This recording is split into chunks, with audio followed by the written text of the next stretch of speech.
Bleach foi um dos grandes sucessos aqui do canal, tanto pelo fato de ter sido um mangá muito longo que nós tivemos a oportunidade de cobrir integralmente nos vídeos aqui, quanto pela repercussão mesmo. Não chegou a ser Naruto em termos de views aqui, mas teve boas views ao longo do caminho e ao longo desses muitos vídeos que nós fizemos. Por conta disso, nada mais justo do que nós fazermos um ranking de todos os arcos de Bleach nos mesmos moldes que fizemos acerca de Dragon Ball há alguns meses atrás. Como é que é essa questão do ranking? Basicamente é uma tier list de macho, porque pelo que eu vejo, tier list é uma maneira muito simples do cara não se comprometer em colocar uma coisa como melhor que a outra, ele vai colocando as coisas em prateleiras, mas aqui não tem de prateleira, aqui é um melhor que o outro e acabou. Esse arco é melhor que aquele é melhor que o outro e por aí vai. Então, ranking força você a fazer escolhas mais contundentes e é por isso que nós preferimos aqui no canal do Zé Médio, porque aqui tem coragem. Em relação aos arcos de Bleach, é interessante dizer que não existe uma divisão unânime sobre eles. Existem várias maneiras de dividir, mas a divisão que nós vamos adotar aqui é a seguinte. O gigantesco arco dos Arrancars vai ser dividido em 4 partes, na verdade. Invasão dos Arrancars, o Ecomundo, Turn Back the Pendulum e a Guerra de Karakura. Ao invés de tratar tudo como um arco só, eu vou tratar como 4 arcos subdivididos. E aí, Soul Society vai ser um arco só e dessa maneira nós teremos 8 sagas aqui que nós vamos colocar no ranking. Quando eu estava refletindo sobre como eu ia fazer esse ranking, como eu ia articular minhas opiniões, eu percebi que a avaliação que eu faço de Bleach ela gravita em torno de um único conceito, que é o conceito da fórmula. Porque Bleach sim é uma obra muito formulaica, apesar de ela não ser tão formulaica quanto alguns críticos mais ácidos acusam, ela é uma obra formulaica, onde o Tite Kubo em vários momentos, vamos dizer assim, ele recicla nacos inteiros de sua história, ele recicla estruturas, ele recicla maneiras de fazer o enredo de sua obra, etc, etc. E no final das contas eu acho que esse é o fator determinante para dizer, na minha visão, né, na avaliação que eu vou fazer aqui hoje, quais arcos são melhores que quais. E a gente vai entender isso com mais clareza à medida que eu for explicando aqui no vídeo. Eu só tô deixando logo claro, né? Tô já expondo logo de cara que eu vou falar muito sobre essa questão da fórmula,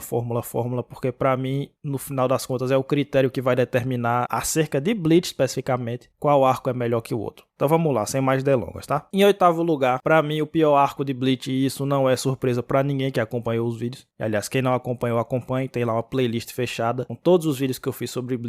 4 horas de material que tá de boa qualidade, porque eu tava reescutando e vi que o negócio foi bom mesmo. Então não perca a oportunidade de escutar aí. Em 8º lugar é o Ecomundo, né? Que pra mim é claramente o pior arco de Bleach, o arco menos inspirado de Bleach. Só que aqui é uma coisa interessante, porque ao contrário do que acontece em Dragon Ball, quem assistiu os rankings que eu fiz sobre Dragon Ball vai ver que os piores arcos pra mim são os do Dragon Ball GT, e ao contrário do que vai acontecer no ranking de Naruto, onde as sagas mais mal colocadas vão ser as da guerra final, ao contrário dessas obras, o último arco de Bleach não é ruim. Eu não considero o Ecomundo uma saga ruim, propriamente dito. Eu acho que enfadonho, chato, é um adjetivo mais adequado para falar sobre esse trecho da história. E aí o motivo aqui, para mim, é muito claro e nós vamos começar a falar aqui de fórmula, como eu avisei. O Ecomundo, para mim, é a porção da história de Bleach mais formulaica de todas. Ou seja, quando eu falo de fórmula, o que é que eu tô querendo dizer? Eu tô querendo dizer o seguinte, Bleach, ao longo de praticamente todo o mangá, cedo ou tarde recorria a um grande corredor, a uma grande sequência de lutas que se emendavam uma atrás da outra. Praticamente todos os arcos de Bleach têm isso. E o Ecomundo é um arco que tem isso de maneira mais crua. Você tem aqui um monte de lutas longas e uma sequência muito grande de lutas. Então a luta em si já se arrastava. E depois dela vinha outra luta que se arrastava, e outra luta que se arrastava, e outra luta que se arrastava. E essa brincadeira dura basicamente uns 80 capítulos. Então quando você chega ali no capítulo 30, 35, 40, você já está exausto, você já não aguenta mais, até porque, como é uma fórmula, é muito previsível o que vai acontecer. E as lutas em si também são muito formulaicas, porque Bleach também tem uma estrutura de luta, de roteiro de luta muito formulaica. Que é a história que a gente brincava aqui do Salam Alek, né? O que é o Salam Alek? Salam Alek é basicamente qualquer coisa que um guerreiro tira no meio da luta de Bleach e que justifica que ele ficou mais poderoso que seu adversário. Eu chamo de Salam Alek porque frequentemente ou quase sempre essas coisas, essas transformações, essas técnicas não são propriamente bem trabalhadas, elas só são lançadas ali como uma cartada de conveniência na hora que o personagem precisa. E eu chamo de Salam Alek porque o Kubo sempre faz um esmero muito grande em colocar um nomezinho bonitinho, em colocar uma categoriazinha diferente. Então, não, os arrancas têm as ressurrecciones, que são as transformações, então elas têm um nome especial. Aí os Shinigami tem a Bankai, né, que é a Shikai e a Bankai, que são noções importantes na história e tal, mas que na prática das lutas são só técnicas legais que ajudam o Shinigami a vencer o seu adversário. Os arrancas têm o Cero, que é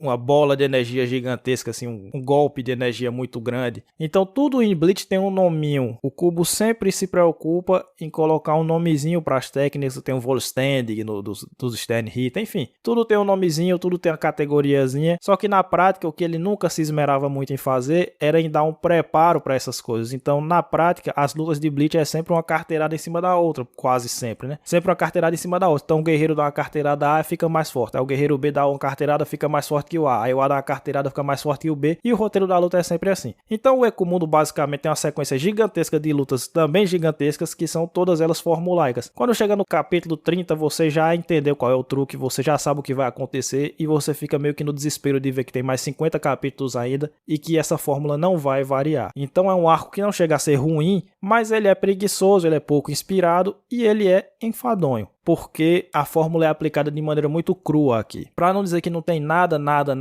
que saia da fórmula, dá para dizer que a segunda metade de Ekumundo é um pouquinho mais interessante, que é quando os capitães Shinigami chegam, né? Quando eles começam a lutar, que tem a luta do Kenpachi, a luta do Mayuri e a luta do Byakuya. E essa parte é um pouquinhozinho melhor, porque as lutas, a do Mayuri não, mas a luta do Kenpachi, ela tem um andamento próprio, que diz respeito à característica desse personagem, né? Que as lutas do Kenpachi, dificilmente elas são essa sequência de Salamalex, elas são lutas mais brutais, mais direto ao ponto. E a luta do Byakuya também é um pouco diferente o andamento dela. Então dá uma pequena variada nessa fórmula quando os capitães Shinigami entram no campo de batalha. E também tem a participação do Grimmjow, né? Grimmjow, sei lá. Já tiraram onda comigo porque eu falo Grimmjow, mas é assim que os gringos falam. Então, enfim. Que ele é um pequeno elemento de disrupção aqui nesse arco. Então ele tem um momentozinho curto onde ele vai lá e quer enfrentar o Ukiyoha. Ele faz planos contra o Ukiyoha porque ele quer enfrentar o Ichigo. Então ele dá uma pequena quebrada na fórmula, né? Nessa longa sequência de lutas que tem heróis contra mocinhos, ele entra como um elemento disruptivo para mudar um pouquinho o andamento do arco e tornar as coisas um pouquinho menos previsíveis. Mas veja que é tudo só um pouquinho aqui, um pouquinho ali, mas em 99% do tempo o Ekumundo é só a mesma coisa, é só uma sequência de lutas muito cansativa, de maneira que o arco não é ruim, mas é muito chato. Então é o ponto mais baixo de Bleach para mim, brincando. Em sétimo lugar, eu já vou colocar um arco que eu considero até ok, que é para mim a Guerra de Karakura. Muitos fãs de Bleach odeiam esse arco, e eu já esperava, quando eu estava lendo, que eu fosse achar um arco horroroso, um arco péssimo, vergonhoso. Mas na prática não, na prática o que eu vi foi um arco que também segue a fórmula de Bleach, também é uma sequência muito grande de lutas, só que ao contrário de o Ekumundo, tem dois fatores que tornam a experiência de ler a Guerra de Karakura, ou pelo menos a primeira metade da Guerra de Karakura, menos chata e menos enfadonha do que nós vimos em o Ekumundo, que é: primeiramente, as lutas são bem mais curtas. Elas são previsíveis, elas seguem a fórmula das lutas de Bleach certinha, seguem o manualzinho certinho, mas elas são bem curtas, então elas não ficam arrastando como as lutas de Ekumundo ficavam. Rapidamente elas terminam e já passam para a próxima luta e para a próxima, de maneira que existe um dinamismo no andamento desse arco que não estava presente no anterior. E em segundo lugar, porque ao contrário do Ekumundo, onde todos os personagens que lutaram, ou seja, todos os heróis que lutaram, nós já conhecíamos, nós já sabíamos suas técnicas, o modo como eles lutavam, etc. Na Guerra de Karakura tem vários Shinigami que a gente ainda não conhece ao certo como eles lutam, a gente não conhece as Bankai deles, então a gente vai conhecendo coisas novas nessa Guerra de Karakura. Então, por exemplo, a Soifon, a primeira vez que ela apresenta a Bankai dela é nesse arco. A primeira vez que o baiano lá, que é o... como é o nome dele? O preguiçoso lá, o Capitão Shinigami preguiçoso, que depois virou o líder. Que ele apresenta a Shikai dele é aqui. Tem 3 ou 4 assistentes de capitão que a gente também não conhecia o modo de lutar e a gente conhece aqui. Então tem vários guerreiros que a gente vai conhecendo aqui nesse momento o modo como eles lutam. Então perceba que a estrutura é a mesma, tão pouco criativa e tão pouco inspirada quanto é a de Ekumundo, mas o conteúdo é mais variado, o conteúdo é mais criativo e tem coisas novas para o leitor, de forma que o arco arco se torna um pouquinho menos chato do que o Ecomundo. Não é nada muito melhor, nada muito mais inspirado, mas é um pouquinho melhor sim. Agora, a segunda parte do arco, que é a luta contra o Aizen propriamente dito, eu já não gosto muito, mas aqui não é nem uma questão de fórmula, porque a luta do Aizen nem segue realmente essa fórmula, mas ela tenta seguir uma outra fórmula que é a fórmula do Aizen, né? Porque o Kubo, na hora que ele escreve o Aizen, ele tem uma mania muito irritante pra mim, que eu já reclamei até nos vídeos que eu falei sobre Naruto, que acontece com o Madara, com o Zetsu, com a Kaguya, enfim, que é aquela coisa do vilãozão que sempre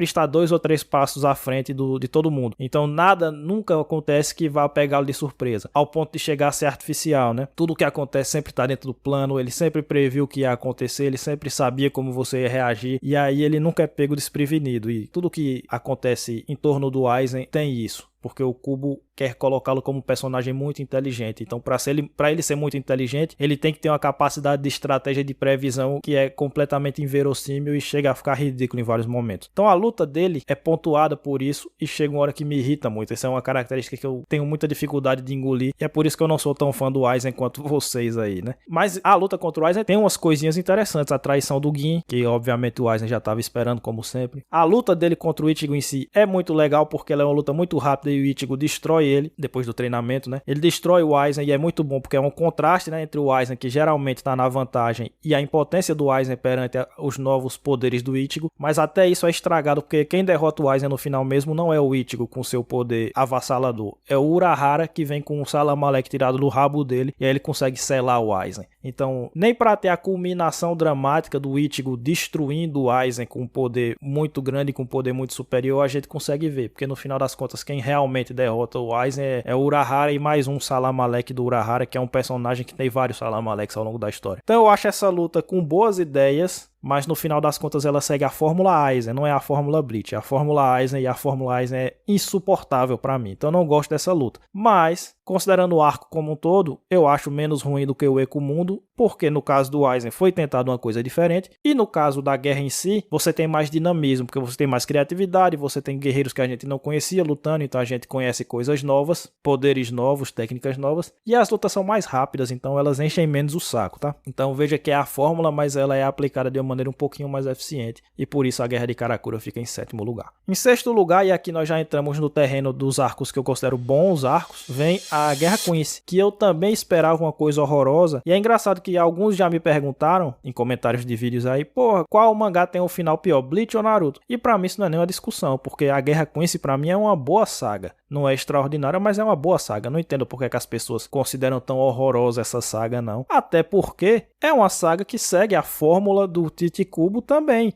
Então, se a galera que considera a Guerra Quincy muito inferior ao resto, considera muito inferior porque, já que boa parte do que acontece aqui é a fórmula que Bleach segue religiosamente ao longo de vários arcos. Então, também não consigo entender. Ao passo que o final de Naruto é horroroso, então pra mim não tem nem comparação. Mas a Guerra Quincy, pra mim, ela já é um bom arco e ela tem alguns méritos muito interessantes que não estão presentes nem na Guerra de Karakura e muito menos em Ecomundo, que acontecem principalmente no começo da saga. O começo da Guerra Quincy pra mim é muito bom. É ótimo até, porque o Tite Kubo vai trabalhando ali dinâmicas diferentes. Ele começa a saga de maneira muito acelerada, porque a saga começa com a atitude dos vilões, né? Os vilões, os Quincy, invadem a Soul Society e começam a atacar os Zaralho. Então ele arregaça um, arregaça outro, mata o braço direito do velho Yamamoto. Um outro lá já invade a casa do Ichigo. Então é um arco que começa muito acelerado. Começa com um senso de urgência muito alto. E isso traz também um dinamismo para a série que não acontece, por exemplo, nos arcos anteriores, principalmente o Ecomundo. E depois o Kubo sabe desacelerar no momento certo. Isso também é muito bom. Ele começa no 220, depois ele desacelera e aí ele mostra um pouco do luto que ficou na Soul Society com as perdas que os Quincy causaram. E depois ele vai esquentando de novo, porque aí vem a guerra, vem a segunda invasão. Os Quincy invadem pela segunda vez. E aí os Shinigami em algum momento tem que treinar para poder ficarem mais fortes. E aí que vem o Esquadrão Zero, que é um grupo de personagens mal aproveitado, mas a entrada deles em cena é muito impactante. E aí vai acontecendo as coisas.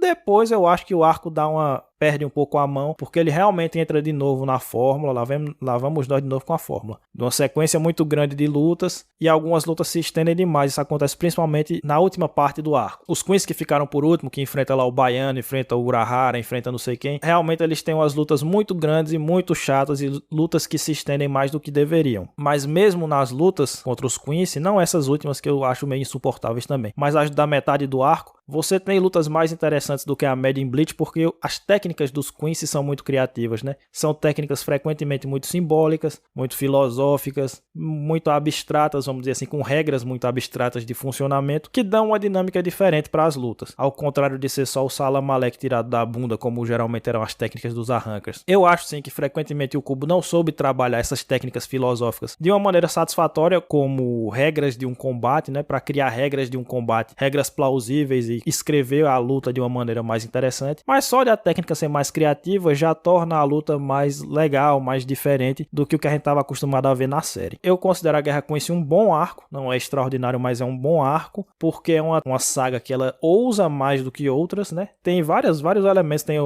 todo aquele enredo da suposta traição do Ishida, como é que vai acontecer, por que é que ele tá daquele jeito, qual é o plano dele. Tem o flashback da mãe e do pai do Ichigo, que é um dos meus momentos favoritos de todo o mangá, eu acho um flashback muito legal, contando a história do Ichigo, de como a mãe e o pai dele se conheceram, aquela coisa toda. O flashback do Zaraki com a Unohana, né, que eu odeio, já expliquei isso várias vezes, eu odeio o fato da Unohana ser tirada como uma psicopata do nada, e realmente não tem nenhuma indicação de que ela fosse aquilo. Eu fiquei com mais certeza disso quando vocês tentaram me convencer do contrário, vocês me apontaram as cenas que indicavam que ela era na verdade uma psicopata. E são cenas de cunho humorístico, são cenas que poderiam ser interpretadas de mil maneiras diferentes, ou seja, não são cenas que indicam que ela era psicopata porra nenhuma, essa coisa foi o Kubo tirou do aro dele mesmo. Mas eu gosto da relação dela com o Kenpachi, né? Aquela relação que tem até uma certa tensão sexual. Uma certa não, tem muita tensão sexual naquele treinamento do Kenpachi. Então é tudo muito interessante, tem várias coisas legais que acontecem aqui nesse último arco. E veja que eu tô falando da versão do mangá, tá? Eu não tô nem falando da versão redimida aí do anime que vocês tanto gostam, não. Eu tô falando da versão do mangá que foi esculachada por anos e anos a fio. Mas eu acho um arco injustiçado, um arco que tenta fazer coisas diferentes. Em vários momentos consegue, em outros nem tanto. Mas só dele ter esse começo forte e dele tentar uma coisa diferente, ele já fica na frente da Guerra de Karakura e de Uekomuno com tranquilidade.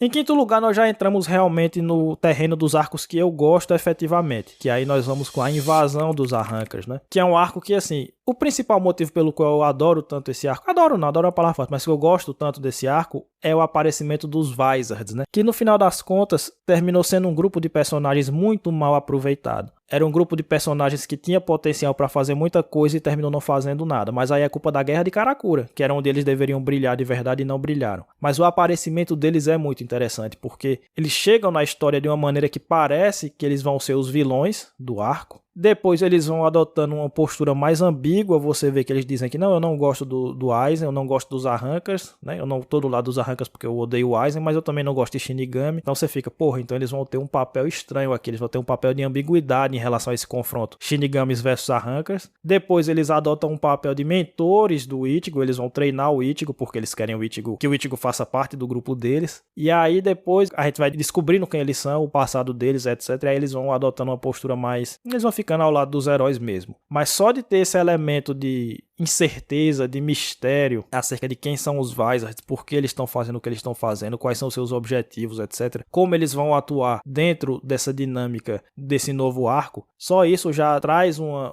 clima de incerteza mesmo, um clima de mistério que falta em vários outros arcos de Bleach, que é o temperinho que falta em vários outros arcos de Bleach, né? Então os Vizards, pra mim, por si só, já fazem com que esse arco seja melhor do que muita coisa que aconteceu na série. Mas além disso, nós temos lutas muito legais, que sim, seguem a fórmula de sempre, mas são lutas muito interessantes. Eu acho que a melhor luta do Ikako, né, em todo o mangá é a que acontece nesse arco aqui. A gente vê a Bankai dele, que é muito interessante. Nós temos as lutas com o Grimmjow aqui nessa parte, né, que não são as lutas definitivas, mas é um personagem que ele brilha também nessa parte, pelo lado dos Arrancas também. Ele luta de uma maneira interessante, de uma maneira diferente, e por aí vai. Então, é um arco que segue a fórmula, é um arco no qual o Kubo tentou colocar algumas coisas muito interessantes que não foram trabalhadas, infelizmente. Que eu cheguei a apontar nos vídeos, né, que o Kubo colocou uma coisa ali pra Orihime que era muito legal, que foi o fato de que a Orihime começou a ter alguns sentimentos de um certo ciúme pela Harukia, porque ela via, porra, a Harukia é útil pro Ichigo e eu não sou útil pro Ichigo, eu sou inútil. E aí ela gostava da Harukia, mas ao mesmo tempo ela tava começando a desenhar um certo ciúme em relação à sua amiga, e tudo isso é muito interessante, muito ambíguo, e poderia ter trazido profundidade psicológica pra Orihime, que infelizmente nunca aconteceu. Ela sempre ficou como uma personagem muito básica, poderia ter sido muito bem trabalhada com base nesse insight, não foi mais um insight, está ali e é muito interessante. Então é um arco que ele, sim, ele é acusado de ser Soul Society 2.0, porque ele segue uma estruturazinha bem parecida em vários aspectos, não em todos, mas em vários aspectos, mas ele também tem algumas coisas de cara própria, ele tem alguns elementos que tornam o andamento desse arco uma coisa própria, e portanto é melhor do que o que nós vemos, sobretudo em Ueco Mundo e sobretudo na Guerra de Karakura. Em relação à Guerra Quincy, eles estão mais ou menos no mesmo patamar para mim, mas eu acho que as coisas aqui são mais bem executadas do que na Guerra Quincy. Eu acho que a maioria das lutas funciona aqui, essa coisa dos Vizards é muito interessante ao longo de todo o arco, né? Os Vizards só vão ser personagens mal utilizados na Guerra de Karakura, mas nesse arco aqui eles são muito bem utilizados até o final, então as ideias são colocadas de uma maneira mais interessante, né? O treinamento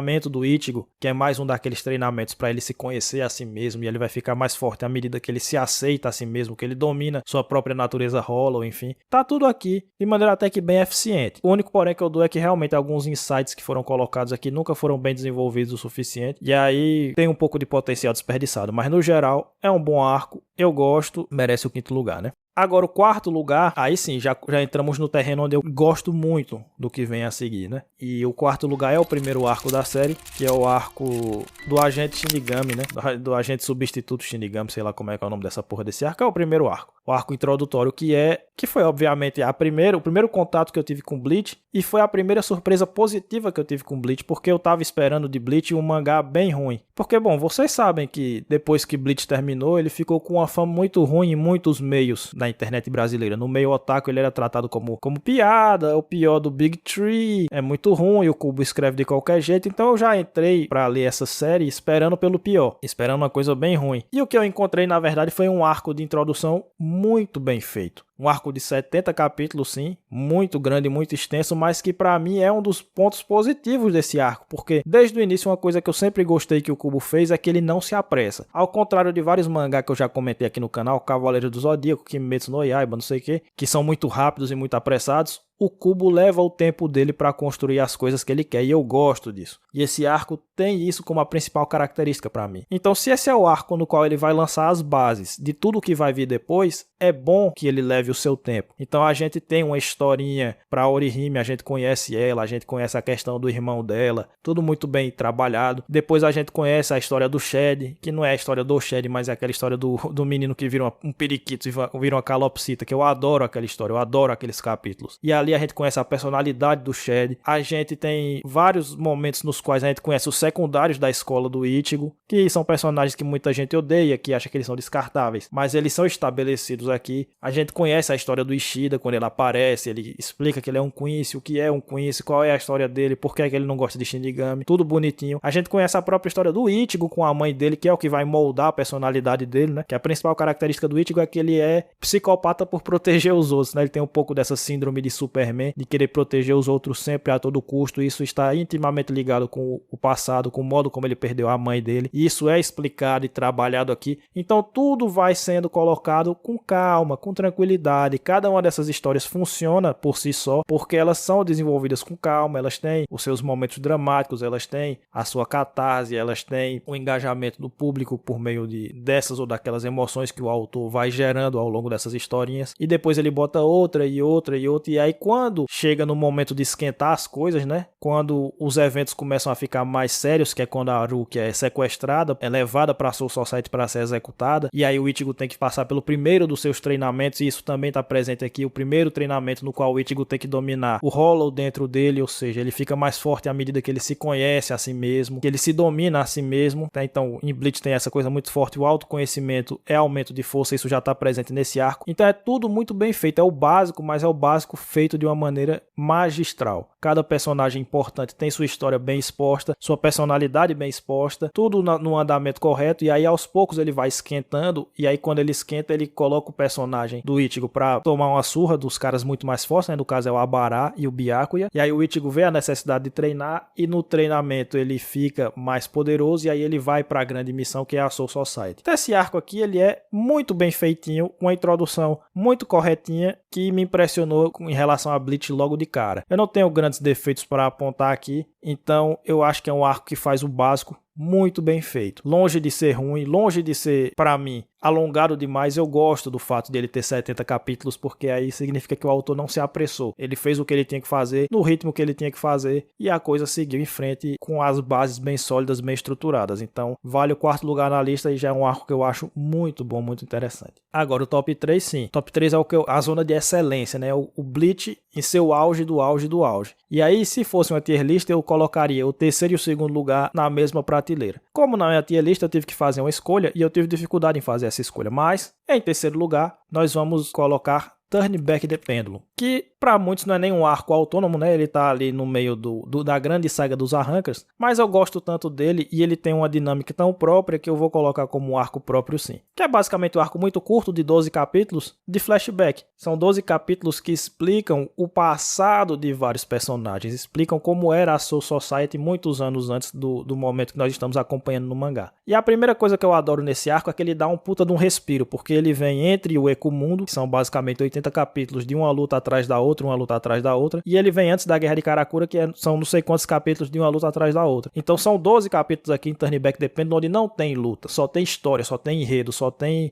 roteiro andando pra frente, perguntas sendo respondidas. Nós conhecemos quem são os Vizards aqui, quem são os Vizards, a gente descobre aqui. Por quê? Como eles viraram Vizards? A gente descobre aqui. Qual é a relação deles com Aizen? A gente descobre aqui. Como era o passado do Urahara? Por que ele é perseguido pela Soul Society? Qual é o passado, entre aspas, sombrio do Urahara? Por que ele é persona não grata? A gente descobre aqui. Como é que começou o plano do Aizen? Descobrimos aqui. Como é que um doente feito Mayuri virou um Capitão Shinigami? Descobrimos aqui. Então, a gente descobre muita coisa nesses 12 capítulos. Ele é quase como se fosse o Anti e o Ekumundo, né? Se o Ekumundo é uma saga oca, vazia, desértica, para combinar com o nome e com o ambiente no qual se passa, porque tem muito pouco conteúdo e muito capítulo onde só fica enrolação, Turn Back the Pendulum é o contrário. Tem poucos capítulos e nesses poucos capítulos muitas informações importantes são passadas. A gente conhece muitos personagens de maneira mais aprofundada e eu acho muito bom nesse arco que ele é uma amarração perfeita entre o passado e o futuro. Ele é uma amarração do passado porque ele explica o passado, como eu estou dizendo aqui, mostra o passado e explica a relação entre vários personagens, e isso é importante para a gente saber por que os Vizards estão tão interessados em enfrentar o Aizen e vai preparar o lugar deles na Guerra de Karakura. Então é um arco que ele faz toda a preparação bonitinha para que os Vizards brilhem na Guerra de Karakura e tenham o seu papel de destaque na luta contra o Aizen. Eles têm esse papel de destaque? Não, não tem. Mas isso não é culpa de Turn Back the Pendulum, isso é culpa da Guerra de Karakura, que era uma guerra onde os Vizards deveriam brilhar bastante e eles não fazem porra nenhuma praticamente. Então aí é culpa do outro arco, mas Turn Back the Pendulum deixou tudo preparadinho, é que nem o jogador de vôlei, né? A levantada veio perfeita. O ponteiro que cortou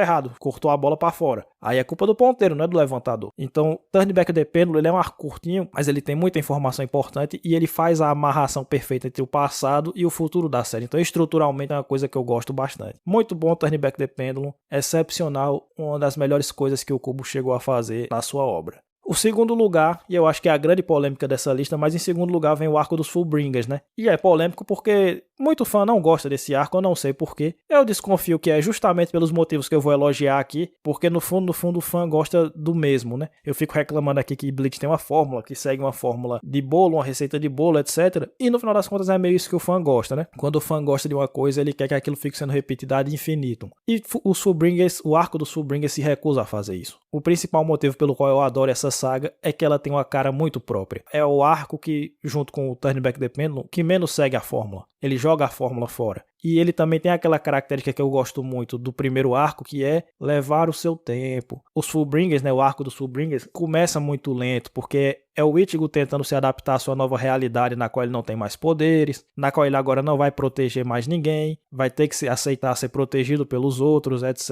etc. Ele tentando se convencer de que ele quer isso, né? Só que ele não quer. A gente conhece a personalidade do Ichigo, ele não aceita isso. Ele não pode. É tipo, é pior que a morte pra ele ter que não conseguir proteger mais ninguém e aceitar ser protegido. Mas ele inicialmente tá tentando se enganar de que ele agora tá com a vida mais tranquila, era isso que ele sempre quis e tal. Então tem um período no qual ele tá tentando mentir pra si mesmo, e esse período é bem trabalhado, bem explorado com calma pelo Kubo, e isso já é um ponto positivo. Aí as coisas vão esquentando aos poucos, então depois aparece o cara que a gente chamou aqui, convencionou chamar de o mexicano, que é o Ginjo, né? O Ginjo, que eu vou chamar de mexicano aqui, foda-se, que ele traz o elemento de mistério pra esse arco, e essa é uma coisa muito interessante que tem nessa saga também, que é o mistério. Ele vem dizendo coisas enigmáticas como, eu vou lhe ensinar a verdade sobre a Soul Society, eu vou lhe ensinar a verdade sobre o Urahara. Você tá pensando que o Urahara é seu amigo? Tem coisas aí, tem queimação no nome dele aí. O seu pai não é exatamente o que você pensa. Eu vou ajudar você a conseguir seus poderes de novo, mas eu vou abrir seus olhos para a verdade acerca da Soul Society. Então tem todo um mistério que o mexicano traz e que é só intensificado por acontecimentos muito estranhos que vão ocorrendo ao longo do arco, tipo o atentado à vida do Ishida, o vilão que ataca a Orihime de uma maneira que a gente não sabe, ele atacou ela, mas ela parece bem, o que é que tá acontecendo? Então tem várias coisinhas de mistério que dão um clima muito interessante, muito gostoso de acompanhar pra gente saber o que é que tá acontecendo naquele momento, o que é que tá ocorrendo com os personagens que nós tanto gostamos, né? E aí vem a terceira parte, que é diferentona também, que é a parte mais psicológica, porque a gente descobre que os vilões estão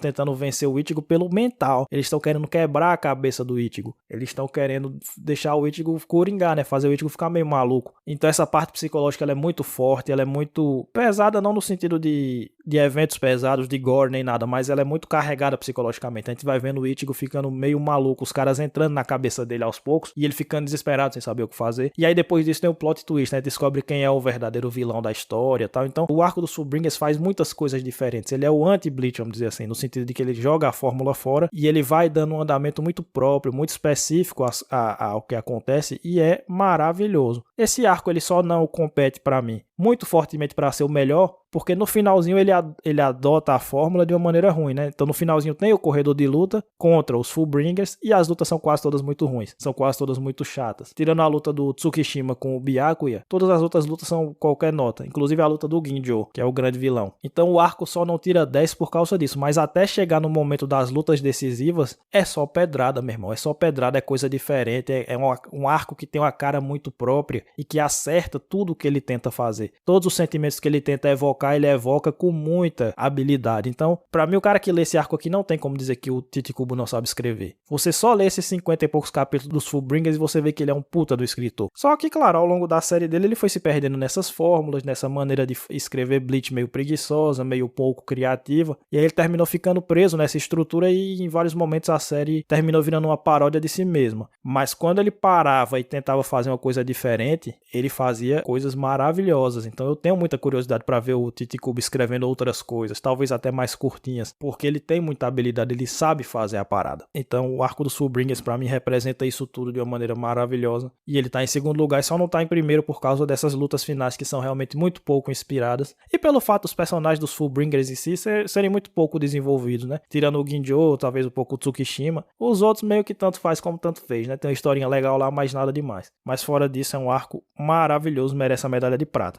Agora, a medalha de ouro, obviamente, e aí eu vou concordar com a maioria, né? Se o meu segundo lugar foi polêmico, o meu primeiro é barbada, que é o arco da Soul Society. E aqui eu vou adotar o critério exatamente contrário aos outros, né? Porque se o arco dos Fullbringers ficou em segundo lugar porque ele tem uma cara própria, o arco da Soul Society vai ficar em primeiro lugar porque ele é o arco de Bleach por excelência. Boa parte do que eu chamo de Fórmula Bleach foi lançada aqui. Só que aí, óbvio, o arco que lançou a fórmula não pode ser penalizado pelo fato dessa fórmula ter ficado gasta no futuro. Os arcos futuros que gastaram a fórmula é que são culpados. Mas o lançamento da fórmula de Bleach foi dado aqui, só que foi dado aqui de maneira magistral, é tipo a fórmula de Bleach no ápice. Então as lutas aqui não são chatas e enfadonhas como no caso do Ekumundo, ou até na Guerra de Karakura, que as lutas seriam enfadonhas se elas não fossem rápidas. Não, aqui as lutas são boas mesmo. Ichigo vs Kenpachi é uma puta de uma luta. Ichigo vs Byakuya é uma puta de uma luta. Ishida vs Mayuri é uma puta de uma luta. Até Ichigo vs Abara é uma puta de uma luta. Então tem várias lutas muito boas acontecendo aqui nesse arco, que já o diferencia da maioria dos arcos de Bleach, onde as lutas são formulaicas e vão ficando chatas ao longo do tempo. A daqui não, a de Soul Society são lutas muito boas. Fora disso, você tem todo aquele elemento de conspiração, né? A fórmula está presente, mas não é só a fórmula. Tem toda aquela conspiração envolvendo a morte do Aizen, a suposta morte do Aizen, e quem causou e quem é o traidor da Soul Society. Tem um inimigo no meio de nós que a gente não sabe quem é, etc, etc. E quando eu li essa parte eu já sabia do spoiler, porque é muito difícil alguém não saber que o Aizen é o grande vilão de Bleach, né? É muito difícil em 2023, 2024 o cara não saber disso, então eu já sabia. Mas mesmo sabendo, essa coisa é construída de uma maneira tão interessante, tão bem feita, que até para quem tem a resposta já, você fica curioso para saber como é que é. Então eu fico imaginando quem não sabia a resposta, quem estava acompanhando na época que estava sendo publicado, o quão não deve ter achado isso aqui muito foda. Então você já tem esse elemento todo da conspiração interna dentro da Soul Society que quebra a fórmula de Bleach, que traz uma coisa diferente. Você tem também, em vários momentos, você tem uma coisa que acontece meio em Cavaleiro do Zodíaco, né? Que diante de uma conspiração interna, você tem alguns guerreiros que estão contra os heróis e outros que ficam a favor, que eles acham que tem alguma coisa estranha, eles começam a lutar a favor. E aqui acontece isso também na Soul Society. Então chega um momento que tem Shinigami enfrentando Shinigami, capitão enfrentando capitão, porque alguns capitães começam a achar a história muito estranha, começam a achar muito esquisito que esses invasores da Soul Society estejam sendo tratados como os grandes vilões, sendo que tem alguma coisa muito errada no ar acontecendo. Então tem lá a luta do Kenpachi contra o Tosen, contra o Raposão lá. E depois o Tosen e o Gin se mostram traidores juntamente com o Aizen. E depois tem a luta do Ichigo contra o Byakuya, que é uma luta muito temática, né, envolvendo a questão de seguir as regras ou fazer o que é certo ou não sei o que. Então o arco da Soul Society é Bleach por excelência e é Bleach no seu auge.